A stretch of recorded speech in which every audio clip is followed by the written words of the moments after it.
Welcome back to the Stay Off My Grass podcast. You got your boy Suns fan Randy in the building. I'm not too excited to bring y'all this one because I was like, bro, I was thinking about going off, but I'm gonna chill. I'm gonna chill.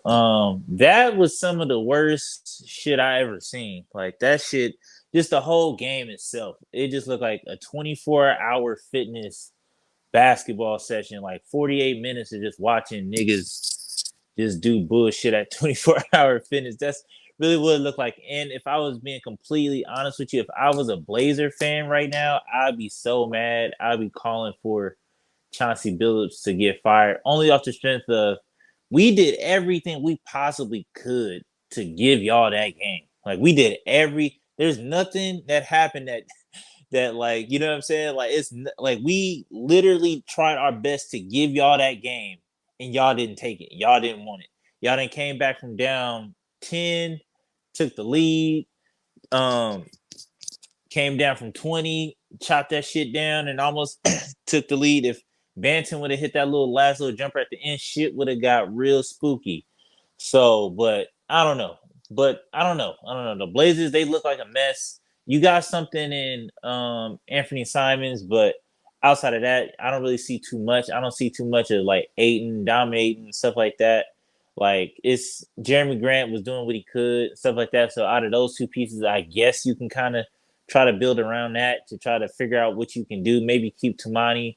Um, I don't know. I'm kind of off the Scoot Henderson bandwagon because I just feel like after that video of him looking high and just like some of just the other shit, just like not having a jumper, and I feel like to me, um, watching some of the younger prospects when they come in and they lead kind of with athleticism, like that Zion or like it's only a few of them that kind of is an exception to the rule. But to me, if it's just like if your thing is athleticism, then I'm not really like the biggest fan, or I don't really believe in it so much because it's just like when you get to the league, everybody can do what you can do, if that makes sense. Like Scoot Henderson, like he came in kind of super athletic, and there's you know what I'm saying. Don't get me wrong, like he could do a lot of shit that other people can't do in the league today. But it's just like it's kind of like we've seen that before, and you kind of know how to game plan to it. You know what I'm saying? Like you've seen that with a Russell Westbrook or like some of the other athletic, just bouncy guards and stuff like that. So it's just like the athleticism just ain't enough. Like you got to have other shit to the game. And then in the G League, I feel like he just looked, or with the G League Ignite and stuff like that, he looked like a completely different player than what he is doing right now. So, but back to our side.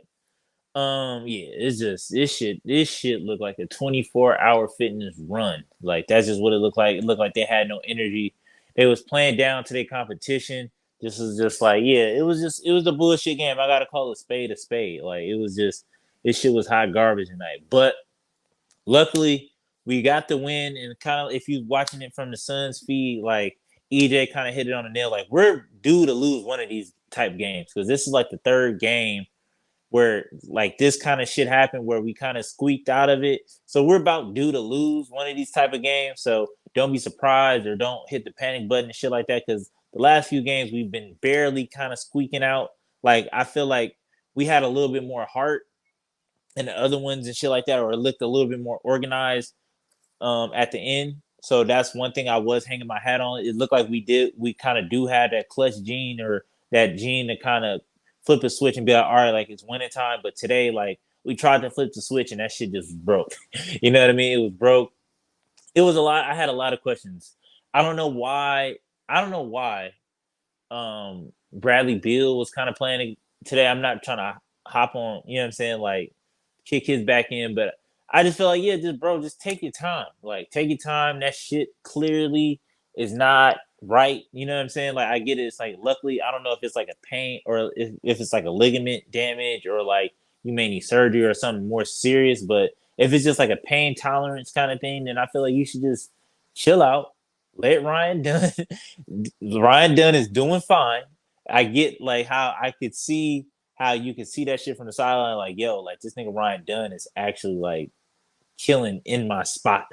So it's just like I can't let this nigga get too crazy in my spot. So I kind of get that in the sense of trying to rush back, but after he shot that free throw and that nigga he was like my elbow. I was just like, yeah, like He should have been pulled out, and then he came back and he had a point blank, just a little floater, and he missed it short. And I assumed it was because of elbow, and I was like, of fucking course, it's the shooting elbow. It's not like the other elbow. But yeah, I was just like, dog, take it, like take some time off, man. Like, it's no rush. Like, come back when that shit is right. Like, I feel like, yeah, he trying to rush it, trying to do something, and it's just like it's not worth it. You know what I mean? Because like it's just not, it's not conducive to the squad. It's not, you know what I'm saying? Like, let Ryan Dunn get in, get those reps, and just come back when you're ready. Like, it is what it is. But shout out to Royce O'Neal. He kind of kept us in the game. He was the only one out there playing like, you know what I'm saying, the rent was due, or playing like he was trying to win and shit like that. Grayson Allen did look better, so I got to give him his credit when it's due. Grayson Allen looked better tonight. We cut his minute short, and like I said, I just assumed because Bradley was out there, but Bradley was out there playing, I want to say like maybe 70%. And it was just like, yeah. But another thing too I noticed is that we gotta stop this overpassing shit. Like, we have to stop. Like, take the first shot. If it's nobody on this squad is gonna be mad at anybody for taking any shot anywhere kind of on the floor. You know what I mean? So it's just like, if you got the look, take it. And I seen a lot of tonight, and that's why I was like, this is like 24-hour fitness ball, where it's just like a lot of just overpass and don't nobody want to shoot it.